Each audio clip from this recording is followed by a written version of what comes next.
Hello everyone. Good morning, good evening, good afternoon. How are you all? Better? I hope all are doing well. So in last lecture, we have completed part 1 of chapter number 1. Now we move on to the part 2. And the part 2 is human resource planning in corporate sector. So that is our second part. So ये अपना second part है chapter number 1 में से. सो इसके अंदर एक question दिया गया है on your screen, that is define the human resource planning and discuss about its characteristics, objectives and factor affecting its. Okay, so इसके अंदर में बताया गया है कि एचआर प्लानिंग की डिफाइन डेफिनेशन दो, उसके कैरेक्टरिस्टिक के बारे में बताओ, उसके ऑब्जेक्टिव्स और उसके जो फैक्टर्स अफेक्टिंग है उसके बारे में ब्रीफ में चर्चा विचारणा करो. Okay, so let's start. So first of all the meaning of H R planning is wide. यानी कि एच आर प्लानिंग का मीनिंग कैसा है, बहुत ही वाइड है. नॉट ओनली दैट, इतना ही नहीं, but it is also considered in the different way.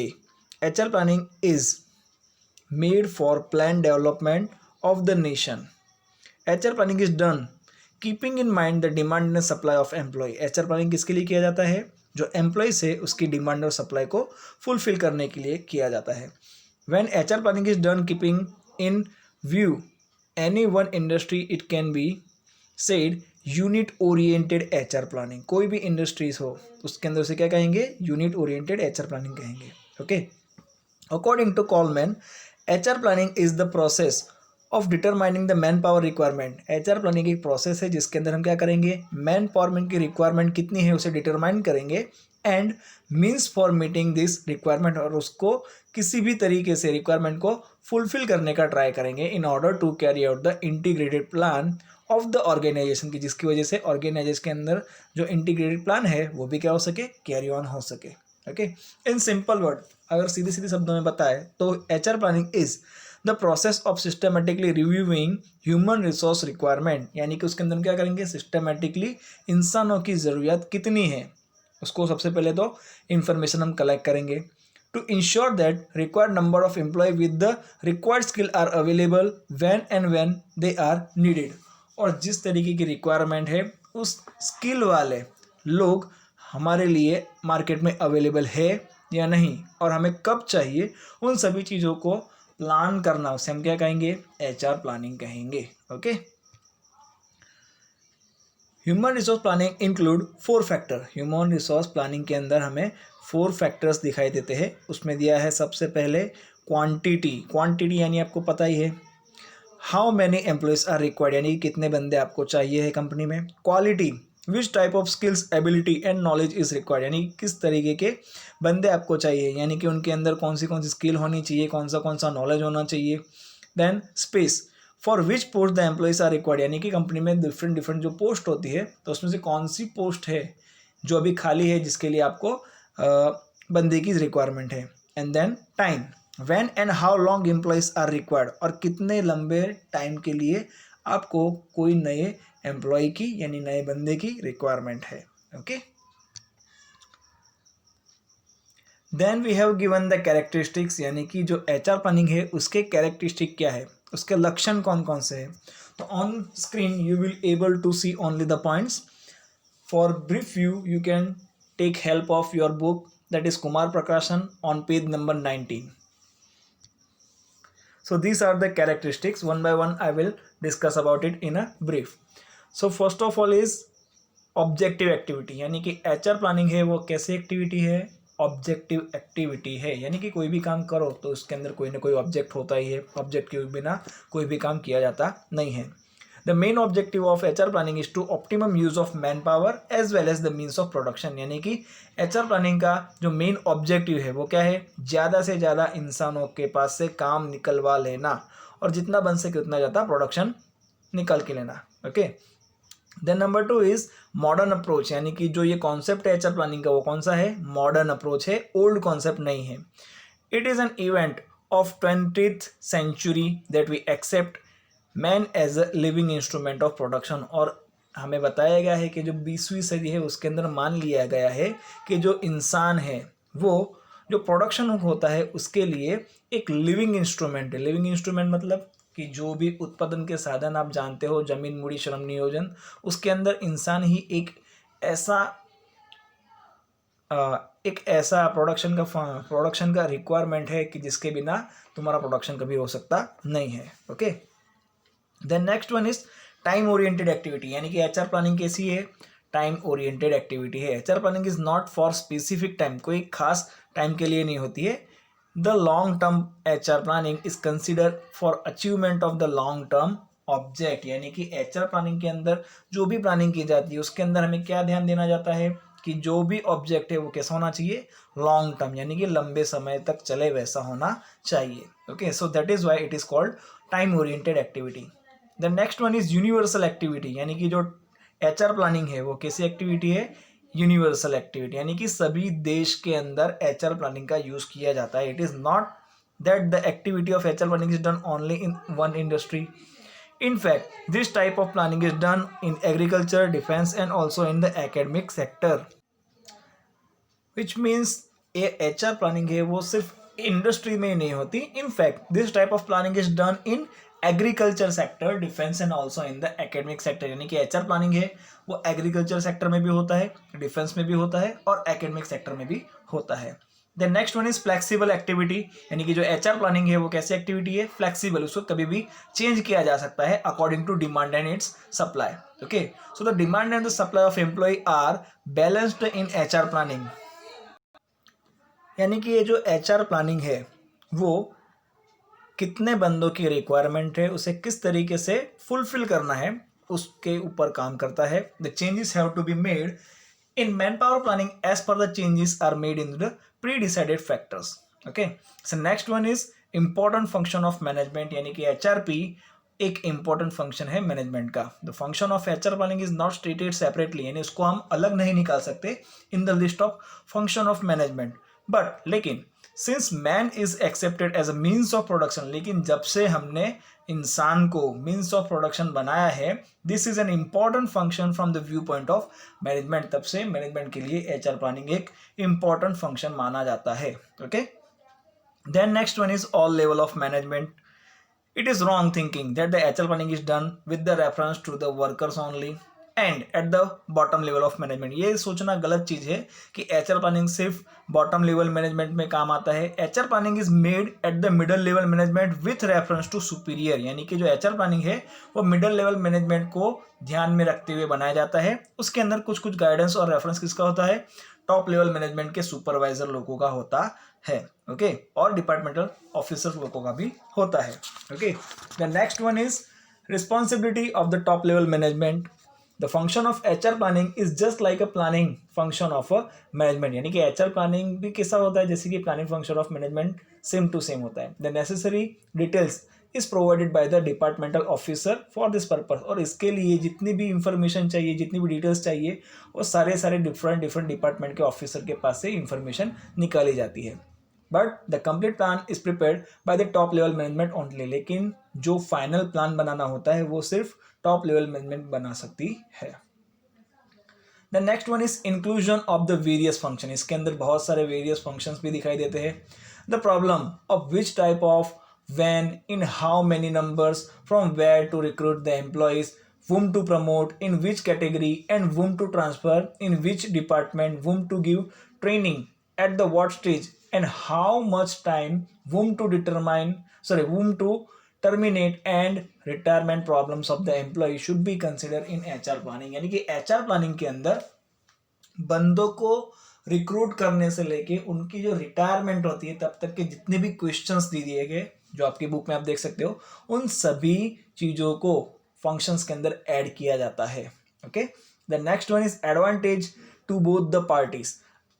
And HR planning is not only beneficial for management, यानी कि एचआर प्लानिंग सिर्फ मैनेजमेंट के लिए ही इंपॉर्टेंट नहीं है, बेनिफिशियल नहीं है, but is beneficial to the employees also. उससे एम्प्लॉयज को भी फायदा होता है. The employ satisfaction is increase, यानी कि जो एम्प्लॉयज है उनका सेटिस्फैक्शन भी बढ़ता है due to this function. And the opportunity of the development are also increase, और उसकी वजह से उनकी जो अपॉर्चुनिटीज है डेवलपमेंट होने की वो भी बढ़ जाती है. Okay, the next one is beneficial to the society, यानी कि इसके समाज को भी क्या होगा, फायदा होगा. Since the use of production resource at the optimum level along with the increase in the employment opportunity through the HR planning, a good quality product can be supplied to the society at a lower price. आप क्या कर सकते हो, अच्छे से अच्छी quality का कोई सामान बना के कम से कम कीमत में लोगों को बेच सकते हो, जिससे क्या होगा, समाज का फायदा होगा. Okay, and last but not the least, that is useful to the nation, यानी कि इससे देश को क्या फायदा होगा. तो the role of HR planning is important in the direction of the achievement of the national object, यानी कि नेशनल ऑब्जेक्ट भी क्या है, उसको भी ध्यान में लिया जाता है एचआर प्लानिंग के अंदर, with respect to balance regional development की, जिसके अंदर क्या हो सके, रीजनल कोई एरिया बैकवर्ड है तो उसको अभी बैलेंसली हम क्या कर सकते हैं, डेवलपमेंट कर सकते हैं. HR planning becomes guide for the solution of the problem. HR planning क्या बन जाता है, गाइड बन जाता है डिफरेंट जितनी भी प्रॉब्लम्स है उनके सॉल्यूशन के तरीके से. Okay, so these are the characteristics of HR planning. The next one is objectives, यानी कि जो एचआर प्लानिंग किया जाता है वो क्यों किया जाता है, उसके ऑब्जेक्टिव क्या है.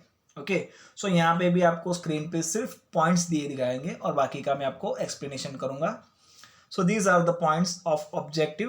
Number one is maximum utilization of manpower, यानी कि जितने भी बंदे हैं आपके कंपनी में, आप क्या करना चाहोगे, उनके पास से बहुत अच्छी तरीके से बढ़िया काम निकलवाना चाहोगे, उसे क्या कहेंगे, maximum utilisation of man power. Okay, next one is to reduce the labour expenses, यानी कि जितने भी कर्मचारी के पीछे खर्चे होते हैं उनको घटाने में भी एचआर प्लानिंग बहुत हेल्पफुल होता है. Okay, for example, there are too many trade unions, many human labor and government which are affected by the management. बहुत सारे लोग होते हैं. Sometimes automatic machines are considered to reduce the expense of human labor. कई बार हम लोग क्या करते हैं कि जो मशीनरी है वो नई लाके जो लेबर होते हैं उनको कम करने का ट्राई करते हैं, बट लेकिन trade union and the government are directly affected by this decision of management. लेकिन जो ट्रेड यूनियन वाले हैं और जो गवर्नमेंट है उन सभी को इससे क्या होता है, अफेक्ट होता है.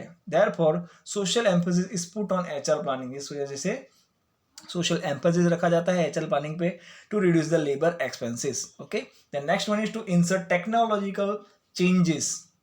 Because of the technological development, notable changes is in the production method are being made. यानी कि टेक्नोलॉजिकल डेवलपमेंट आने की वजह से ऑटोमेटिकली प्रोडक्शन जो मेथड होती है उनके अंदर चेंजेस हमें दिखाई देते हैं.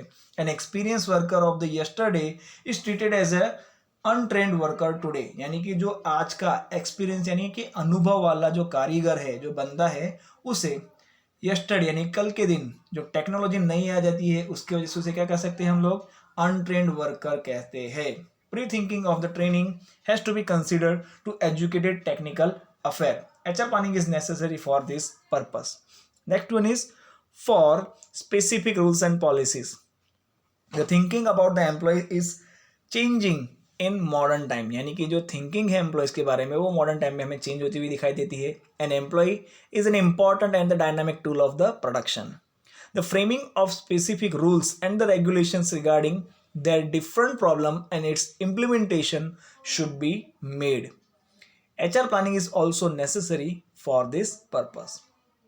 The next one is to decrease the labor turnover rate, यानी कि जो लेबर टर्नओवर रेट है, यानी कि जितने भी कर्मचारी हमारे कंपनी में काम करते हैं वो कंपनी छोड़ के चले जाते हैं, तो उसके वजह से क्या होता है, टर्नओवर रेट बढ़ जाता है. तो हमें क्या करना है, टर्नओवर रेट को घटाना है. तो कैसे घटाएंगे, तो उसके लिए हमें हेल्प करेगा HR planning. Okay, when the skills of the employees is not used properly, they do not get the job satisfaction. अगर आपके अंदर स्किल है और कंपनी आपके स्किल का यूज नहीं करती है तो उसके वजह से आप कैसे हो जाओगे, डिससेटिस्फाइड हो जाओगे.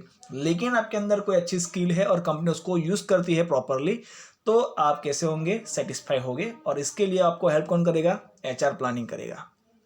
The next one is to meet crisis of skill labour, यानी कि जो स्किल लेबर है उसको भी कई टाइम पे क्या दिखाई देता है, क्राइसिस दिखाई देते हैं.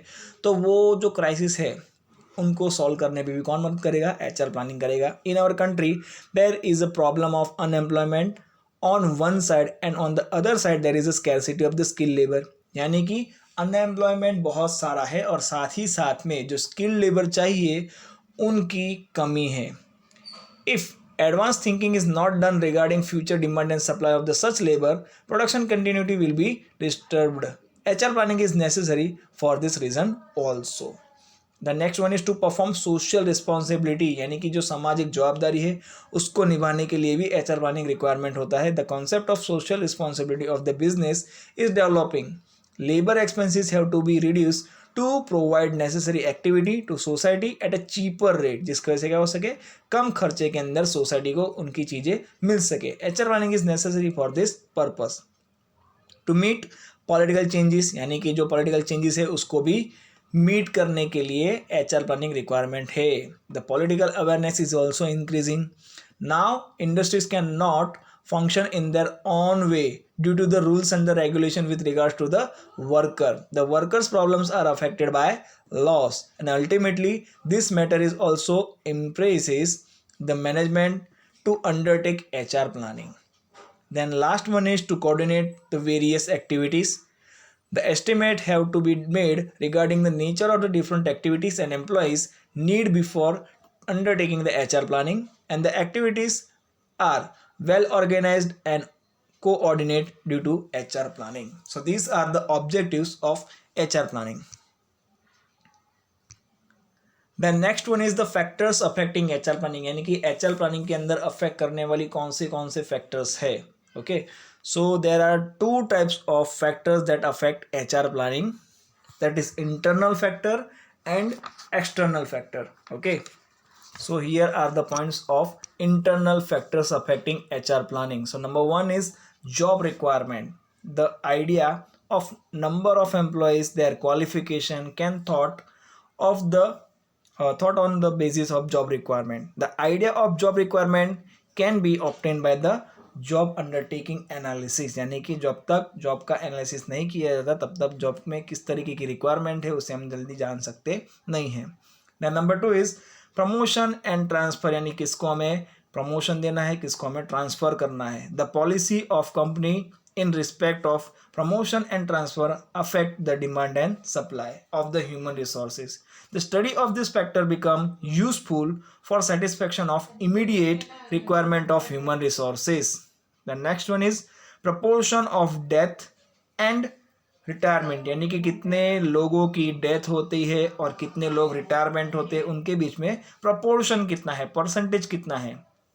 The age of present employee, normal rate of date and date of retirement, etc. should be considered at the time of estimating HR, यानी कि HR के समय हमें कंपनी के अंदर कितने उम्र के लोग काम करते हैं, नॉर्मल डेट रेट क्या है और साथ ही में रिटायरमेंट कितने लोगों की होने वाली है, इन सभी चीज़ों की जानकारी होनी ज़रूरी है.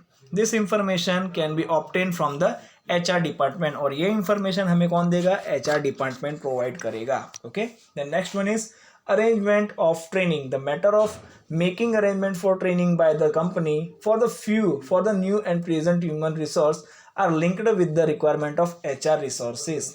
The idea of the trained employee can work more easily, and the study of the arrangement of training at the time of appointment of an employee at the top level management can be made useful. Okay, the next one is rate of labor turnover.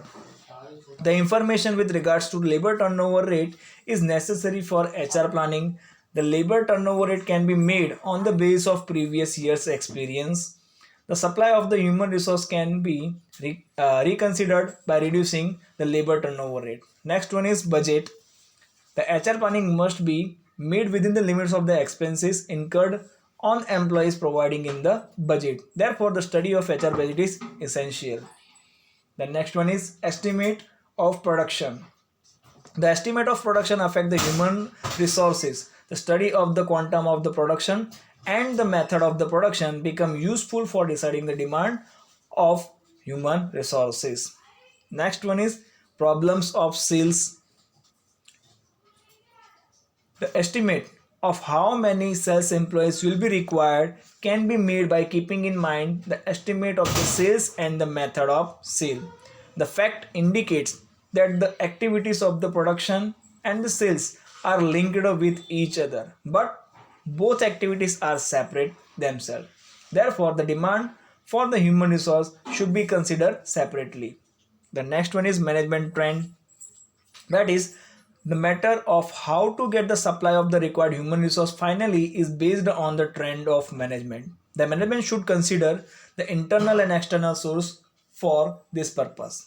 And last but not the least, that is economical condition of the unit. The financial position of unit affect the recruitment, training, promotion, etc.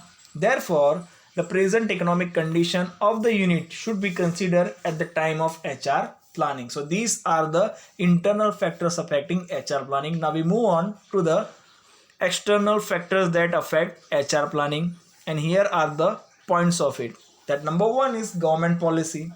Government industrial policy and the policy for the development of the backward areas affect the HR planning. The matter of industries to be motivated by the government, areas are selected for the establishment of the industries, etc. affect the estimation of demand and supply of human resources. Number two is labor laws. Labor laws like Minimum Wage Act, Payment of Wage Act, Provident Fund Act, Factory Act, etc. also affect the HR planning. Next one is Apprentice Act.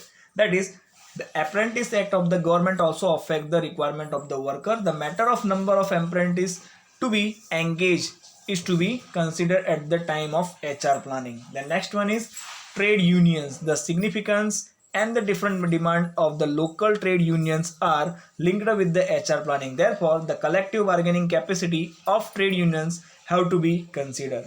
Next one is technological changes. The changes in the present technology are going to take place due to the new invention. The changes in the demand of the employees also take place due to these changes. Therefore, the changes in the technology have to be considered at the time of HR planning. Next one is fashion trend. The fashion of the customers affect the production method. For example, screen printed clothes or rural printed clothes. This matter ultimately affect the employees linked with the production. Therefore, its study is also necessary. Next one is rate of unemployment. The present rate of unemployment has to be considered for estimating the supply of worker. Unemployment of the skilled worker and the unskilled worker should be considered separately at the time of considering this rate. The next one is trade cycle. Trade cycle means ups and downs in the economical activities. The demand and the demand of the product increase in boom period, and as a result the demand of the employees will be created for the more production. This matter should be kept in mind also that time. Then last is local custom. It is necessary to consider the local social custom. There are certain employees who do not work on Amavasya. There were certain customs in the caste that women cannot do any work rather than the household work. Such matter also affect the estimate of the human resources. Okay, so these are the external factors that affect the HR planning. Okay, so here our question number 1 from the part number 2 is completed. Still, if you have any kind of doubt or any kind of queries, so you can just comment below in the comment box. We'll try to catch you as soon as possible.